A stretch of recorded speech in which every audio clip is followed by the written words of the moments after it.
श्री रामचरितमानस को फाड़ दिया गया। कुछ नया नहीं हुआ।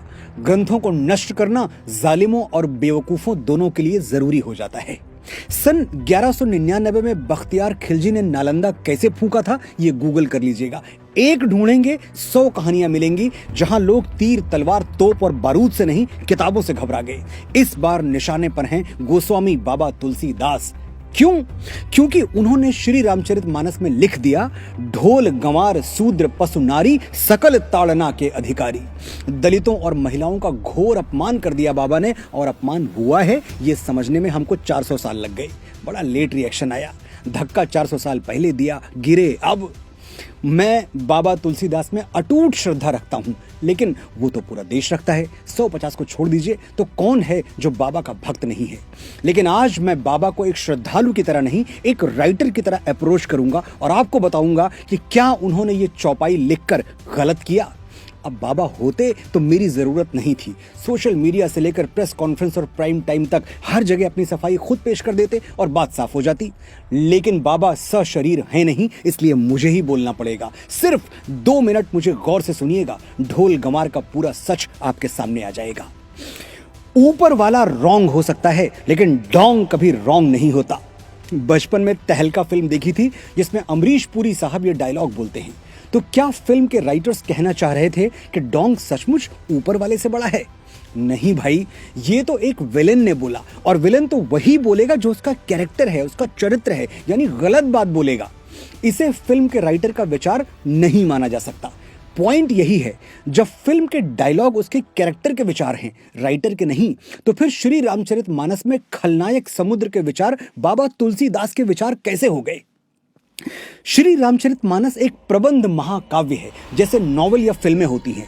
प्रबंध साहित्य वो है जिसकी कहानी में एक स्टार्ट हो, एक मिडिल हो और एक एंड हो, और उसमें जो कैरेक्टर जैसा है उसके डायलॉग्स वैसे ही हों, यानी हीरो सही बात करे और विलन गलत। ढोल गंवार सूद्र पशु नारी सकल ताड़ना के अधिकारी, इस चौपाई को या इस डायलॉग को संदर्भ और प्रसंग के साथ, रेफरेंस टू कॉन्टेक्स्ट के साथ समझेंगे तभी बात समझ में आएगी। सीन देखिए पहले। श्री राम 3 दिन तक समुद्र से विनती करते रहे, मुझे लंका जाने का मार्ग दे दो भाई, मेरी पत्नी के प्राण संकट में हैं। समुद्र ऐसा अहंकारी के मार्ग छोड़िए, उत्तर तक नहीं दिया। फिर श्री राम को क्रोध आ गया, उन्होंने चढ़ाई प्रत्यंचा और कह दिया कि मैं अहंकार की छाती में अग्नि बाण गाड़ने के लिए विवश हूं, भय बिन होए न प्रीत। बात तो सच है। समुद्र का अहंकार टूट गया और वो मणियों रत्नों सहित त्राहि त्राहि करता हुआ श्री राम की शरण में आ गिरा। अब समुद्र जो कहता है उसे ध्यान से सुनिए, सारा भेद, सारा सीक्रेट यही छुपा है। सभय सिंधु गहि पद प्रभु केरे, क्षमहु नाथ सब अवगुण मेरे। गगन समीर अनल जल धरनी, इनकई नाथ सहज जड़ करनी। प्रभु भल कीन मोहि सिख दीन्ही, मर जादा पुण्य तुम्हारी कीन्ही। ढोल गंवार सूद्र पशु नारी, सकल ताड़ना के अधिकारी। समझाता हूं क्या कहा समुद्र ने। हे प्रभु, मुझे क्षमा कर दीजिए। आकाश, हवा, धरती और वायु की तरह जल भी जड़ है, मैं भी जड़ हूं, मुझ में सोचने समझने की शक्ति नहीं है। प्रभु, आपने मुझे अपनी बनाई हुई मर्यादा की शिक्षा दी, आप मर्यादा पुरुषोत्तम हैं, इसलिए अब मेरी बुद्धि जागृत हो गई है। समुद्र इसके आगे प्रतीकों में बात करता है, मेटाफर्स में बोलता है। वो कहता है ढोल यानी एक ऐसा वाद्य यंत्र जिसे बिना सीखे नहीं बजाना चाहिए, वरना संगीत की जगह शोर निकलेगा। गंवार यानी अशिक्षित ग्रामीण। अब गंवार कोई गाली नहीं है जो हम आज मानते हैं, जो गांव में रहे वो गंवार, ये सिर्फ ग्रामीण का अवधि रूप है। शूद्र यानी कर्म के आधार पर विभाजित समाज में चौथे तबके के, 4th क्लास, चतुर्थ वर्ण के लोग। इनका आज के शेड्यूल कास्ट से कोई कनेक्शन नहीं है, ये बाबा साहब अंबेडकर भी मानते थे। तो शूद्र SC, ST या OBC को नहीं कहा गया है, ये ध्यान में रखिएगा। आगे समुद्र कहता है पशु यानी मनुष्य को छोड़कर सभी जीव जंतु, और नारी जिसे मिडिवल पीरियड में शिक्षा से दूर रखा गया था।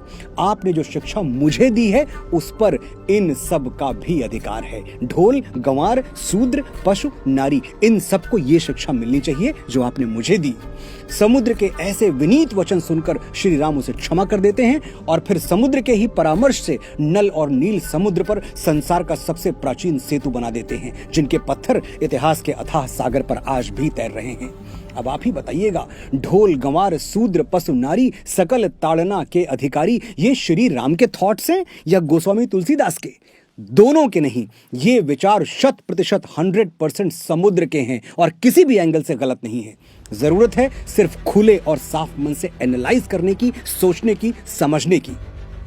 गोस्वामी बाबा तुलसीदास दलित विरोधी होते तो क्या निषाद राज, केवट और शबरी को रामायण में सह नायकों की भूमिका देते, अनगिनत चौपाइयों में उनकी प्रशंसा करते?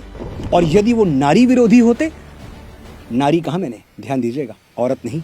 आशा करता हूं अब तक आप भी अपने आसपास के सम्मानित महिलाओं को औरत कहना छोड़ चुके होंगे। जो रेफरेंस और कॉन्टेक्स्ट नहीं समझ रहे हैं वो मेरा ये वीडियो जरूर देखें, लिंक डिस्क्रिप्शन में दे रहा हूं। तो बाबा तुलसीदास अगर नारी विरोधी होते तो क्या देवी अहिल्या, जिनका शील भंग किया गया था, क्या उनको इतना सम्मान देते जितना दिया है? रामचरितमानस या किसी भी ग्रंथ को जलाकर आप बख्तियार खिलजी की टीम में शामिल होना चाहते हैं तो आपकी मर्जी, वरना सच तो यह है कि कुछ पन्ने जलाने से न राम की महिमा जलाई जा सकती है, न तुलसी का तेज। मैसेज एकदम क्लियर है, अफवाहों पर न जाएं, अपना दिमाग लगाएं। जय श्री राम, जय बाबा तुलसीदास।